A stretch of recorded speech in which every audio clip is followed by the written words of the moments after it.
आहे अब्दुल लतीफ़ ते रज़ामंद रहमान पढ़ियाई प्रीत सां बारी जो बयान जोड़े जंहिं क़ुरान सिंधीअ में सवलो कयो।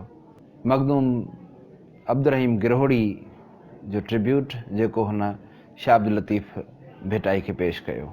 शाह अब्दुल लतीफ़ भिटाई जी ज़िंदगी ऐं उन जे ख़ानदानी पस मंज़र बाबति अॼु कुझु शयूं शेयर कंदासीं।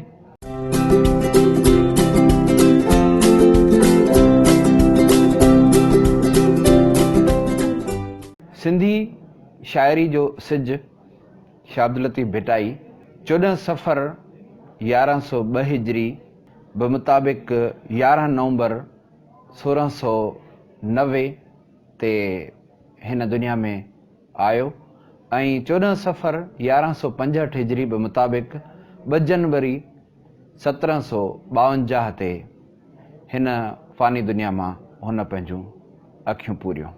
शाह साहब जो ख़ानदानी पस मंज़र तमामु हिकिड़े अज़ीम ख़ानदान सां संदन तालुक़ शाह लतीफ़ बिन शाह हबीब बिन शाह फुदूस शाह बिन जमाल शाह बिन शाह करीम बुलड़ी वारो, जंहिंखे सिंधी अदब जो सिंधी शाइरी जो विहाउ तारो बि सॾींदा आहिनि।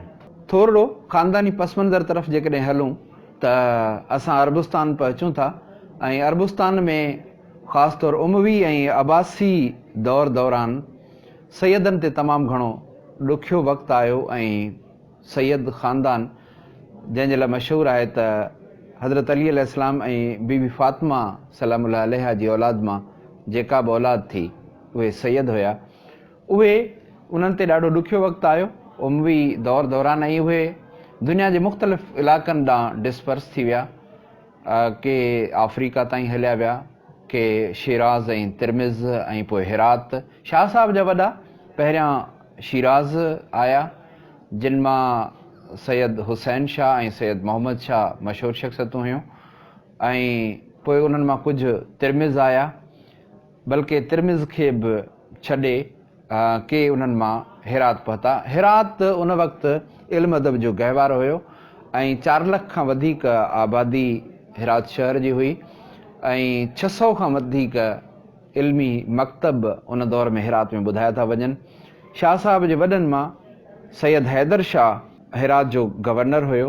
हीअ उन्हनि ॾींहंनि जी ॻाल्हि आहे जॾहिं अमीर तैमूर ईरान ऐं तुरान खे फुरींदो नेठि फ़तेह कंदो हिरात पहुतो। हू जॾहिं हिरात पहुतो त अली मीर शाह हिन जी आजियां कई ऐं अमीर तैमूर जे सिपाह में 2,62,312 सिपाही शामिल हुआ। अली मीर शाह इन्हनि सिपाहियुनि जेतिरा याने 2,62,312 सोना सिक्का खेसि महिमानी तौरु पेश कया, जंहिं ते अमीर तैमूर ॾाढो ख़ुशि थियो।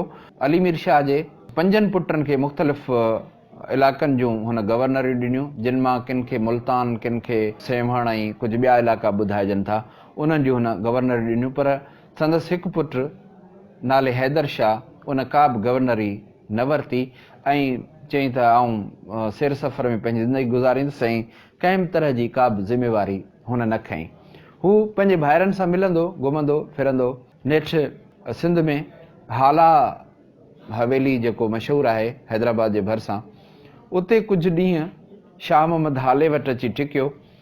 उन्हनि ई ॾींहंनि में शाह मोहम्मद हाले ऐं उनजे ख़ानदान ते उतां जे ई कंहिं चङे मुड़ुस जेको ॻोठ जो चङो मुड़ुसु हुयो, कंहिं ग़लती तां शाह मोहम्मद हाले ते 525 रुपयनि जो ॾंढु विधो, जेको ॾंढु ॾियण खां ज़ाहिर आहे शाह मोहम्मद हालो लाचार हुयो, वॾी रक़म हुई ऐं इहा रक़म हैदर शाह जेको संदसि महिमान हुयो उन पंहिंजे हड़ां भरे ॾिनी, छाकाणि त हुन जॾहिं पंहिंजे मेज़बान खे परेशान ॾिठो त हुनजी परेशानी मालूम कयईं ऐं परेशानी जो जॾहिं सबबु साम्हूं आयो त हैदर शाह उहो ॾंढु पंहिंजे हड़ां भरे ॾिनो, जंहिं ते शाह मोहम्मद हालो ऐं हुनजे ख़ानदान वारा ॾाढा ख़ुशि थिया ऐं सैयद साईं जी अहिड़ी सखा ते हुननि में ॾाढी सराही थी ऐं 1-2 ॾींहंनि जे अंदरि ई हुननि जेको आहे हिकिड़ो अर्ज़ु रखियो शाह साहब जे साम्हूं त हू जेकॾहिं हुननि जी छोकिरी अक़द में निकाह में वठंदो त हुननि खे ख़ुशी थींदी। शाह साहब याने हैदर शाह उहा छोकिरी जंहिंजो नालो बीबी फातिमा हुयो पंहिंजे अक़्द में वरिती, पर छाकाणि त शाह साहिब जी पंहिंजी वालदा माजिदा जो नालो बीबी फातिमा हुयो, उन जे करे उन बीबी जो नालो मटाए करे बीबी सुल्ताना रखियो वियो ऐं उन सां शादी कई। कुझु ॾींहंनि खां पोइ हू वापसि हेरात रवानो थियो ऐं चयईं त जेकॾहिं आउं कुझु ॾींहंनि में न मोटी अचां त पंहिंजी घरवारी खे चयईं त तव्हां हेरात अचिजो, जेकॾहिं मुंहिंजे वञण खां पोइ मूंखे औलाद थिए, पुटु ॼमे त उनजो नालो उनजे पीउ जे नाले सां अली मीर शाह रखियो वञे ऐं जेकॾहिं खेसि धीउ ॼमे त संदसि माउ जे नाले याने बीबी फातिमा जे नाले सां उनजो नालो रखियो वियो। कुझु साल गुज़री विया, बीबी साहिबा खे पुट जी औलाद थी जंहिंजो नालो अली मीर शाह रखियो वियो। शाह साहिबु हेरात में 3 सालनि खां पोइ हुनजो इंतकाल थी वियो। पुटु जॾहिं जवान थियो, कुझु सम्झ लाइक़ु थियो त हुन पंहिंजे पीउ जे इलाइक़े ॾांहुं वञण जो सोचियो ऐं 3 शयूं हिननि वटि मौजूदु हुयूं, हिकिड़ो जड़ादार खंजर, ॿियो मुंडी ऐं 3 बानी जेका शाह साहिब सां गॾु आई हुई। शाह साहिबु यानी अली मीर शाह उन बानी खे साण खणी हेरात वियो। उते हुन जा 2 भाइर ॿिया बि हुया।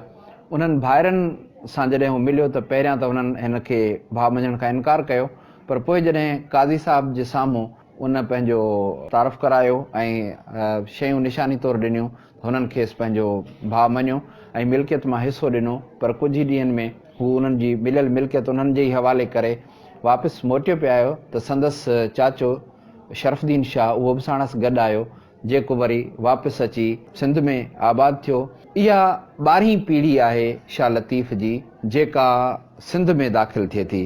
अली मीर शाह वल्द हैदर शाह वल्द अली मीर शाह, इहा 12वीं पीढ़ी आहे। शाह साहिब जी 5वीं पीढ़ी हज़रत अली अलैहिस्सलाम सां वञी मिले थी, 24वीं पीढ़ी इमाम हुसैन सां, 60वीं पीढ़ी हज़रत नूह अलैहिस्सलाम सां ऐं 70 यानी 70 पीढ़ी में हज़रत शाह अब्दुल लतीफ़ भिटाई जो हस्ब नस्ब हज़रत आदम अलैहिस्सलाम सां वञी मिले थो। इहो आहे शाह साहिब जो ख़ानदानी पस मंज़र।